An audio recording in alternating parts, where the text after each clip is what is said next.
Jangan lupa subscribe di YouTube channel Metro TV News dan juga nyalakan notifikasinya. Kembali lagi di Newsline pemirsa, kisah inspiratif kali ini datang dari seorang dokter spesialis kandungan yang menjadi relawan penanganan korban gempa di Mamuju, Sulawesi Barat. Di tengah gempa susulan yang kerap terjadi, dokter bernama Ripki Amalia Putri ini berhasil melakukan operasi sesar 12 pasien korban gempa. Relawan dari berbagai kalangan terlibat dalam penanganan korban gempa di Kabupaten Majene dan Mamuju, Sulawesi Barat. Salah satunya adalah relawan tenaga medis dari Emergency Medical Team atau EMT Nasional Muhammadiyah yang merupakan bagian dari Muhammadiyah Disaster Management Center atau MDMC. Salah satu yang terlibat adalah dokter spesialis kandungan bernama Ripki Amalia Putri. Selama 4 hari, Ripki menangani pasien ibu hamil di RSUD Regional Sulbar di Mamuju. Ripki telah berhasil menangani pasien yang dioperasi sesar hingga pasien yang mengalami pendarahan. Menjadi dokter di tengah bencana gempa bumi, Ripki mengaku mengalami banyak tantangan saat operasi. Apalagi saat operasi pasien, gempa susulan kerap terjadi. Dokter Ripki mengatakan dedikasi menolong sesama dalam suasana bencana sudah menjadi motivasinya saat bertugas.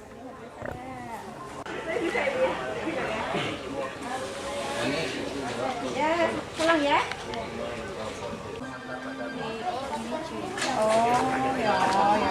Nanti dicoba ya. Untuk mengetahui cerita lengkap dari Dr. Ripki Amalia Putri, relawan Dr. EMT Nasional Muhammadiyah yang membantu proses persalinan korban bencana gempa Sulbar, kita sudah terhubung melalui sambungan Zoom dengan Dr. Ripki. Selamat siang Dr. Ripki. Selamat siang. Selamat siang, masih di pengungsian ya pemirsa, bisa Anda saksikan di layar kaca. Salut untuk Dr. Ripki, kami ucapkan juga terima kasih sudah membantu persalinan di sana. Boleh diceritakan 12 katanya ya, sudah melakukan operasi persalinan. Yang paling berkesan untuk Dr. Ripki yang mana? Iya, sebelumnya ini bukan di pengungsian, Mbak. Ini adalah tenda kamar bersalin darurat kami yang kondisinya memang seperti ini. Jadi ini saya di rumah sakit yang memang kondisinya banyak tenda-tenda karena pasien masih belum berani ya ada di dalam gedung. Begitu. Jadi Dibantu berapa tenaga medis, berapa orang di sana Dr. Ripki? Ya kalau petugasnya sendiri, alhamdulillah sudah berangsur kembali. Jadi yang awalnya masih mengamankan keluarga, yang pas saya datang hanya ada 6 bidan yang merangkap di kamar bersalin, di kamar bayi. Namun sekarang alhamdulillah sudah pada datang, sudah mulai pulih kembali untuk jumlah tenaganya, Mbak. Jadi untuk operasinya sendiri memang sudah sekitar ada 12 bayi untuk yang melakukan operasi sesar ya. Kemudian untuk persalinan normal juga banyak. Yang paling mengesankan ada 2 sejauh ini. Yang pertama yaitu bayi kembar ya. Jadi di mana ibunya tuh tekanan darahnya tinggi. Jadi emergensi harus segera dilakukan pertolongan.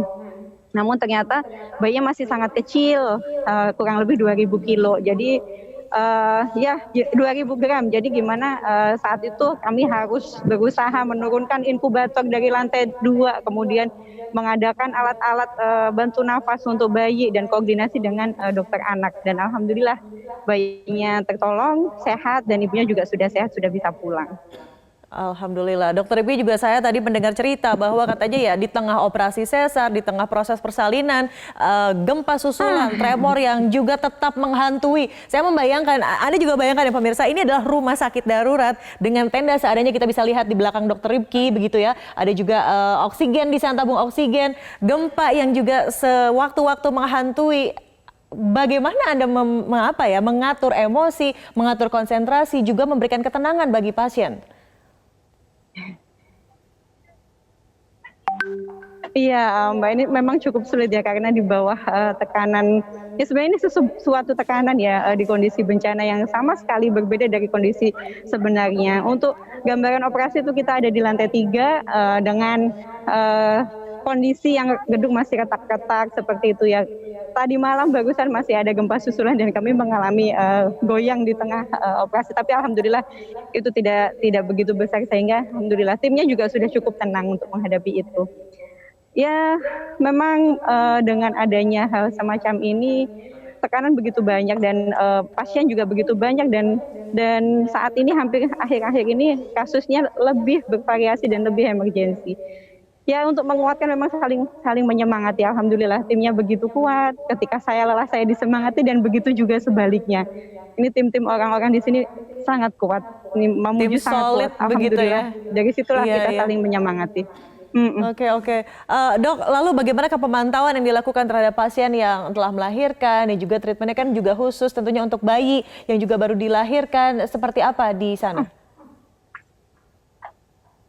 Ya, jadi pasien-pasien setelah melahirkan, baik operasi maupun persalinan normal, kita rawat di tenda-tenda. Jadi di belakang tenda sini ada tenda lagi yang besar, itu untuk tenda perawatan. Kami tetap melakukan visita pasien setiap hari. Kemudian untuk bayi-bayi ada juga tenda khusus untuk bayi, di mana inkubator segala macam ditata di situ oleh Ikatan Dokter Anak Indonesia. Jadi alhamdulillah sebisa mungkin dengan barang seadanya kita tangani pasien semaksimal mungkin. Seadanya namun semaksimal mungkin. Belum lagi ya yang namanya Iya. protokol kesehatan di masa pandemi ini juga menjadi tantangan tersendiri. Gimana nih dokter, bagaimana memfilter atau men-screening masyarakat di sana, sementara di sisi lain ada kedaruratan yang lebih juga harus diprioritaskan, namun protokol kesehatan dan juga screeningnya harus tetap dilakukan. Iya, jadi semua pasien yang datang alhamdulillah suplai rapid antigen di kita cukup sangat memadai ya. Ada juga suplai dari Kemenkes. Jadi setiap pasien yang datang baik itu akan tindakan maupun dirawat selalu dilakukan rapid antigen. Dan alhamdulillah juga kamar operasi untuk COVID juga sudah disiapkan. Walaupun ya tadi Mbak, jadi masih seadanya kan proses ya, akan tentu terus mengalami proses perbaikan-perbaikan. Tapi apa yang ada harus kita maksimalkan. Itu prinsip dalam penanganan dalam bencana. Jadi sekarang sudah ada OK COVID sehingga pasien-pasien yang rapid antigennya positif langsung kita lakukan tindakan di kamar operasi yang khusus COVID. Kemudian ada juga tempat karantina untuk pasien-pasien yang memang rapid antigennya negatif. Swab PCR memang belum kita dilakukan di sini karena memang masih belum ada untuk sumber dayanya. Tapi alhamdulillah sudah cukup baiklah dengan rapid antigen. Baik, Dokter Rifki, saya membayangkan ini kan namanya tenda darurat begitu ya. Kita lihat ada terpal seadanya. Apa jadinya bila cuaca tiba-tiba ekstrim, hujan, angin, dan saya tidak bisa membayangkan nih bagaimana nih Dokter Rifki? Ya, selama saya di sini memang belum pernah ada yang namanya hujan besar dan angin ya, alhamdulillah. Cuman memang ini kami sudah berkoordinasi dengan Puskris, Kementerian Kesehatan juga BNPB untuk mengajukan kembali tenda darurat tenda yang lebih layak untuk kamar bersalin, karena di kamar bersalin ini kan ada tindakan, ada persalinan. Nah ini kita sudah mengajukan itu.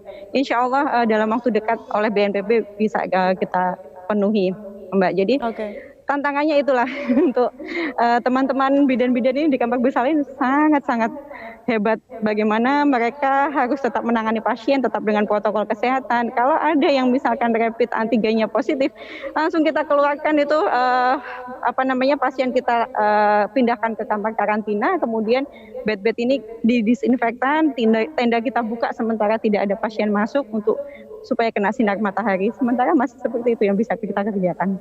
Ekstra kerja begitu ya, dan juga ekstra hormat sebetulnya, respect untuk kalian semua. Dokter Rifki, how can we help? Apa yang bisa kita bantu? Selain tentunya dengan tayangan ini juga mengingatkan pihak dari BNPB untuk segera diprioritaskan bantuan di Mamuju Sulbar. Apalagi yang bisa masyarakat semua mungkin bisa bantu?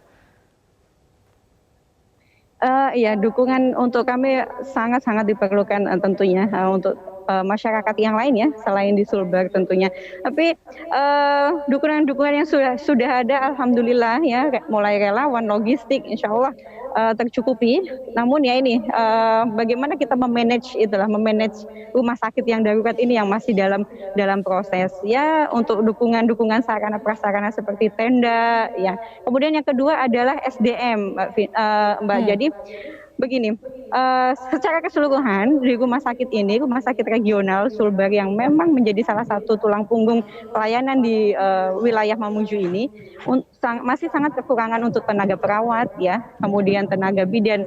Namun memang sudah melakukan koordinasi dengan organisasi profesi ya, seperti IBI, PPNI, juga dengan ID ya. Namun ya pemenuhannya mungkin masih diatur ya, untuk bisa bergabung dengan teman-teman ini, karena ya tenaga yang ada di sini lambat laun akan lelah juga, karena jika nih ada pasien yang jelek misalkan, yang di rumah itu langsung datang Bisa kebayang itu bagaimana lelahnya.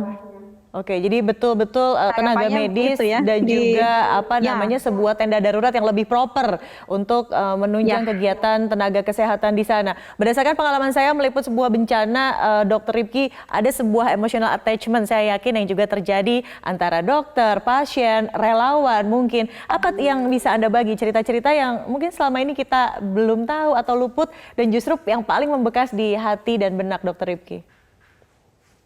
Iya, salah satu Pak yang terjadi ya secara emosional menjadi pengalaman yang menarik untuk saya adalah yang tadi saya ceritakan sebelumnya, yaitu bayi prematur yang harus dilahirkan, karena itu merupakan bayi prematur pertama sejak gempa ini terjadi, di mana kamar perinatologi itu kamar bayi itu kosong ya, dan sama sekali tidak berfungsi.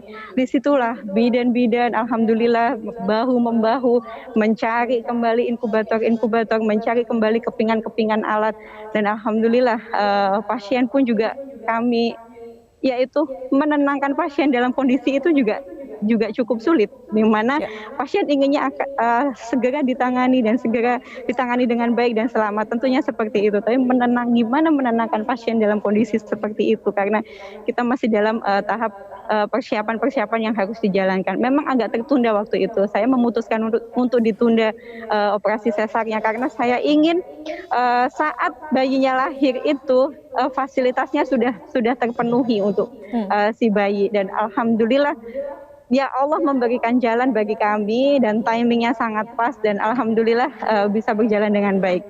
Ibunya tadi sudah pulang dan begitu mengucapkan terima kasih, keluarganya juga. Alhamdulillah itu menjadi salah satu ya momen yang berkesan buat saya. Iya. Saya curiga nanti lama-lama anaknya salah satunya nama tengahnya akan dikasih nama Dr. Rifki begitu ya.